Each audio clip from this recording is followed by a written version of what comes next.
Messi আর Argentina নিন্দুকদের মুখ একেবারে বন্ধ করে দিলেন ফিফার 5 বারের বর্ষসেরা রেফারি নির্বাচিত হওয়া অফিসার কলিনা। তিনি বলেছেন, যারা আর্জেন্টিনার জয়কে বিতর্ক তুলছে তারা কি ফিফা রুলস জানে না? নিয়ম কানুন না জেনেই শুধু বিতর্ক করছে।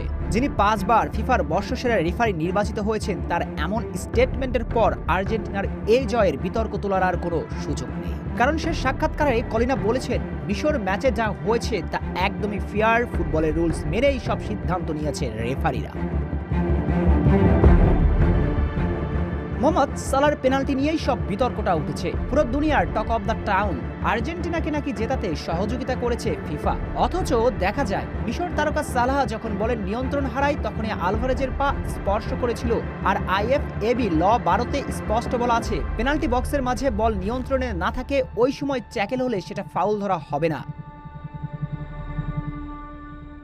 এই সহজ নিয়মটা কেন বুঝতে চাচ্ছেন না আর্জেন্টিনার নিন্দুকরা? তাই তো এবার স্ট্রাইকে ফিফার রেফারি প্রধান অফিসার কলিনা তিনি স্পষ্ট করে বলেছেন, রেফারি যা করেছে তা সম্পূর্ণ সঠিক। ফিফার রেফারি প্রধান এক সাক্ষাৎকারে বলেন, রেফারি এবং ভিআর মিশরের 10 নম্বর জার্সিধারী মোহাম্মদ সালাহ এবং আর্জেন্টিনার 9 নম্বর জার্সিধারী উলিয়ান আলভারেজের মধ্যকার ঘটনাটাকে স্বাভাবিক ফুটবলীয় স্পর্শ হিসেবে বিবেচনা করেছিল। সালার পায়ে বল থাকা অবস্থায় কোনোভাবেই আলভারেজের পা স্পর্শ করেনি, বলের নিয়ন্ত্রণ হারায় সালাহ।